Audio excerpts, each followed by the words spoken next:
Assalamualaikum warahmatullahi wabarakatuh. Saya dari kelompok 2 yang beranggotakan Asy dan Zahra Ramadan, Suci Indah, dan juga Sahal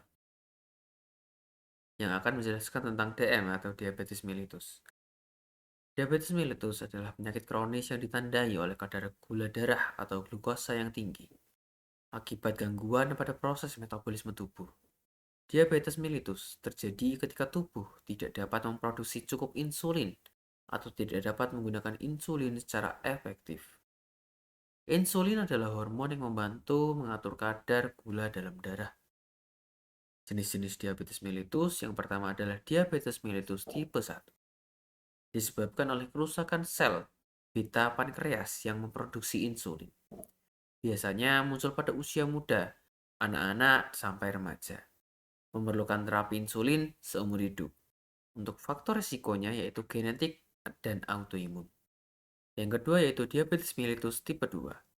Disebabkan oleh resistensi insulin di mana tubuh tidak dapat menggunakan insulin secara efektif. Umumnya terjadi pada orang dewasa, tetapi kini juga sering ditemukan pada anak-anak akibat pola makan hidup yang tidak sehat. Untuk faktor risikonya yaitu obesitas, kurangnya aktivitas fisik, pola makan yang tidak sehat, dan juga riwayat keluarga. Yang ketiga yaitu diabetes gestasional. Terjadi selama kehamilan akibat perubahan hormonal. Biasanya menghilang setelah melahirkan tetapi meningkatkan resiko diabetes tipe 2 di kemudian hari. Yang keempat yaitu diabetes lainnya. Disebabkan oleh kondisi tertentu seperti penyakit pankreas, obat-obatan tertentu, atau kelainan genetik. Di sini ada beberapa gejala yang disebabkan oleh diabetes mellitus. Yang pertama yaitu rasa haus yang berlebihan atau polidipsia.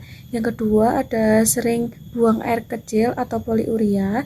Yang ketiga ada rasa lapar yang berlebihan atau polifagia.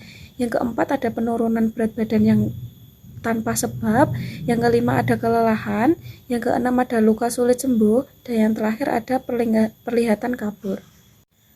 Di sini ada diagnosis diabetes mellitus, yaitu dilakukan melalui pemeriksaan tes gula darah, yaitu antara lain yang pertama ada gula darah sewaktu, yaitu lebih dari 200 mg. Yang kedua ada gula darah puasa, yaitu lebih dari 126 mg. Yang ketiga ada tes toleransi glukosa oral, yaitu lebih dari 200 mg setelah konsumsi larutan glukosa.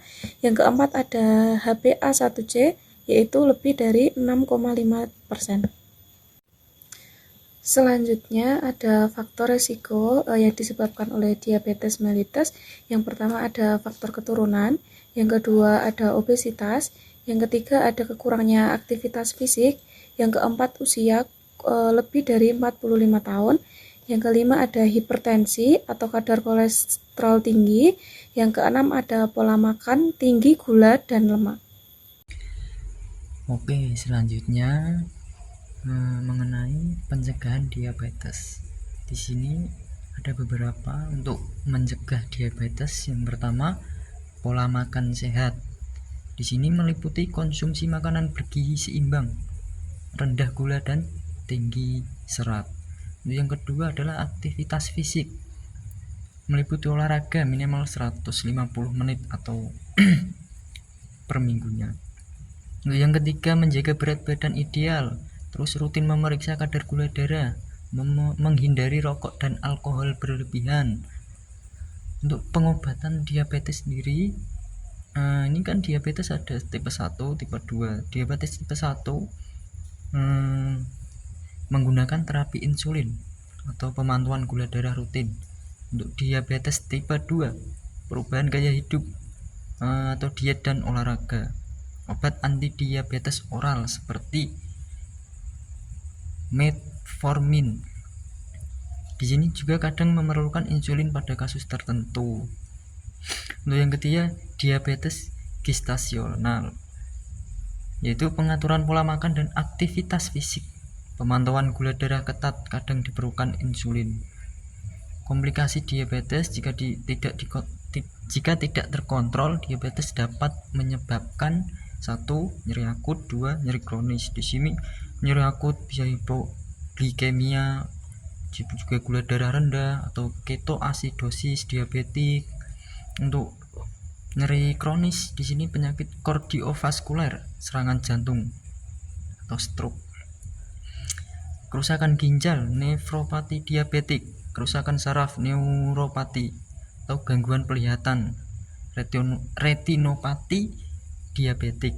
Luka yang sulit sembuh, berisiko amputasi. Oke, cukup sekian. Terima kasih.